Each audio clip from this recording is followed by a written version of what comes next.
Hello everyone, welcome to online database classes. In today's lecture, we will discuss about components of ER model. There are basically three components of ER model: entities, attributes and relationship. Entity, what is entity? Entity कोई भी एक real world object होता है जिसके बारे में आप information store करोगे. फॉर एग्जाम्पल, स्टूडेंट क्या है? एक एंटिटी है. Teacher is a entity. Now, from the collection of entities, we make entity set. Means जो entities एक ही टाइप की प्रॉपर्टीज कंटेन करती हैं उनको अगर एक कलेक्टिव फॉर्म में कहें तो वो क्या कहलाता है? आपका entity set.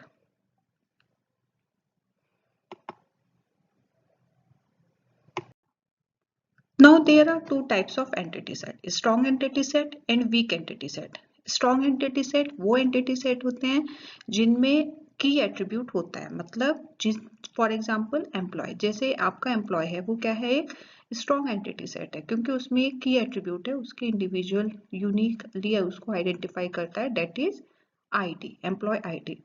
Next one is weak entity set. Weak entity set वो एंटिटी सेट होते हैं जिनका एग्जिस्टेंस किसी दूसरी एंटिटी पे डिपेंड करता है. इन्हें हम डिपेंडेंट एंटिटी सेट भी कहते हैं. फॉर एग्जांपल, अगर हमारे पास लोन है तो लोन के क्या होंगे? इंस्टॉलमेंट्स होंगे.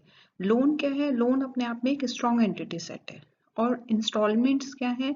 वीक एंटिटी सेट है, because existence of installments depend upon the existence of loan. Next component of ER diagram is attribute. Attribute क्या होता है? एट्रीब्यूट किसी भी एंटिटी की एक क्वालिटी है, उसकी प्रॉपर्टी है जो उसे अदर एंटिटी से डिफरेंट बनाता है. फॉर एग्जाम्पल, स्टूडेंट के एट्रीब्यूट क्या है? स्टूडेंट का एट्रीब्यूट है उसका रोल नंबर, उसकी नेम, उसकी ब्रांच. टीचर के एट्रीब्यूट क्या है? टीचर का एट्रीब्यूट है उसकी एम्प्लॉय आईडी, उसका नेम, डिपार्टमेंट. तो means student is an entity that is different from teacher. Next one is types of attributes. First attribute is की एट्रीब्यूट. की एट्रीब्यूट क्या होता है? जो आपकी उस एंटिटी को यूनिकली आइडेंटिफाई कर पाए वो एट्रीब्यूट क्या कहलाता है? आपका key attribute. For example, if we talk about student, then roll number is our key attribute. Next one is composite attribute. Composite attribute क्या होते हैं? जो अदर एट्रीब्यूट के कॉम्बिनेशन से बनते हैं. That means the attribute which can be divided further into parts. For example, address. Address को हम फर्दर डिवाइड कर सकते हैं पार्ट्स में: pin code, state, country. That is composite attribute. What is single value attribute? Single value attribute is one that has one value only. For example, roll number. roll number क्या है? आपका एक single value attribute है क्योंकि roll number की सिर्फ एक ही value possible है किसी भी एक entity के लिए. मल्टी वैल्यूड एट्रीब्यूट क्या होता है? मल्टी वैल्यू एट्रीब्यूट वो एट्रीब्यूट होता है जिसकी बहुत सारी वैल्यूज पॉसिबल हो किसी भी एक एंटिटी के लिए. For example, phone number.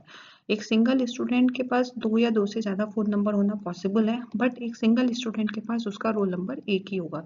तो रोल नंबर क्या हुआ? स्टूडेंट का सिंगल वैल्यू एट्रीब्यूट हुआ. और फोन नंबर क्या हुआ? स्टूडेंट का मल्टी वैल्यू एट्रीब्यूट हुआ. अब डेराइव्ड एट्रीब्यूट क्या होते हैं? डेराइव्ड एट्रीब्यूट वो एट्रीब्यूट होते हैं जिनकी वैल्यू किसी दूसरे एट्रीब्यूट से डेराइव की जा सकती है. जैसे आप यहाँ पे देख सकते हैं, स्टूडेंट एक एंटिटी है. स्टूडेंट के पास क्या क्या इन्फॉर्मेशन स्टोर हो रही है? उसका रोल नंबर है, उसकी बर्थडे है, उसका नेम है, उसकी एज है. तो जो आपका स्टूडेंट है उसकी age can be fetched with the date of birth. तो डेट ऑफ बर्थ से अगर हम एज को फाइंड आउट कर सकते हैं तो एज क्या हुआ? हमारा डेराइव्ड एट्रीब्यूट हुआ. Now what is relationship? Relationship क्या होता है? रिलेशनशिप होता है दो एंटिटीज का आपस में एसोसिएशन. जैसे सपोज एक एंटिटी आपके पास student, another entity is teacher. तो टीचर टीचेज स्टूडेंट. तो टीचर जो है स्टूडेंट के साथ किस तरह से रिलेशनशिप में है? टीच रिलेशनशिप में है. तो जो टीचर और स्टूडेंट के बीच एसोसिएशन है वही क्या कहलाता है? रिलेशनशिप कहलाता है. तो जैसे अब इस पूरे एक ईआर डायग्राम को हम समझ लेते हैं. हमारे पास यहाँ पे एंटिटीज हैं: student, course, lecturer and subject. Student के क्या क्या एट्रीब्यूट हैं? स्टूडेंट का हमने रोल नंबर स्टोर किया है, आईडी स्टोर की है, उसका नेम स्टोर किया है, एड्रेस क्या है, कोर्स आईडी की है, हॉबी क्या है, डेट ऑफ बर्थ क्या है. तो हमने जो अभी सारे टाइप्स ऑफ एट्रीब्यूट्स पढ़े उन सारे टाइप्स ऑफ एट्रीब्यूट को डायग्राम की हेल्प से समझते हैं. स्टूडेंट एंटिटी के लिए स्टूडेंट आईडी क्या है? उसका की एट्रीब्यूट है. हॉबी क्या है? मल्टी वैल्यूड एट्रीब्यूट है क्योंकि एक ही स्टूडेंट के एक से ज्यादा हॉबी पॉसिबल है. डेट ऑफ बर्थ क्या है उसकी? यहाँ पे सिंगल वैल्यू एट्रीब्यूट है। और आपका यहाँ पे एड्रेस क्या है, कंपोजिट एट्रीब्यूट है। अब स्टूडेंट जो है वो कोर्स को क्या करेगा, कोर्स को स्टूडेंट अटेंड करेगा, तो स्टूडेंट और कोर्स के बीच क्या रिलेशनशिप हो गई हमारे पास, अटेंड्स। कोर्स के हमने क्या क्या एट्रीब्यूट स्टोर किए, कोर्स आईडी और कोर्स नेम। अब जो आपका लेक्चरर है, लेक्चरर के क्या एट्रीब्यूट स्टोर किए, लेक्चरर आईडी, लेक्चरर नेम और कोर्स आईडी। लेक्चरर आईडी क्या है, हर एक लेक्चरर की यूनिक है, इसलिए ये आपका क्या है, की एट्रीब्यूट है।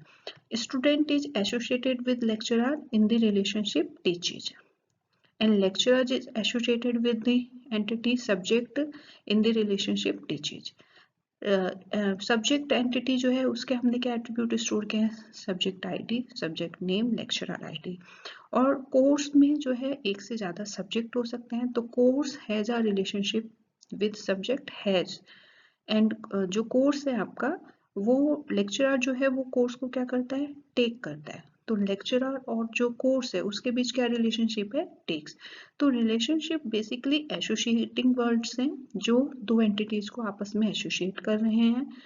ओवल शेप में जो भी हैं वो सब आपके एट्रीब्यूट्स हैं, रेक्टेंगल शेप में जो भी हैं वो सब आपके एंटिटीज हैं, और ये जो आपका डायमंड शेप है इसमें आपके जो भी वर्ड्स लिखे हैं वो सब आपकी रिलेशनशिप है। This was all about ER diagrams and its component. Thank you.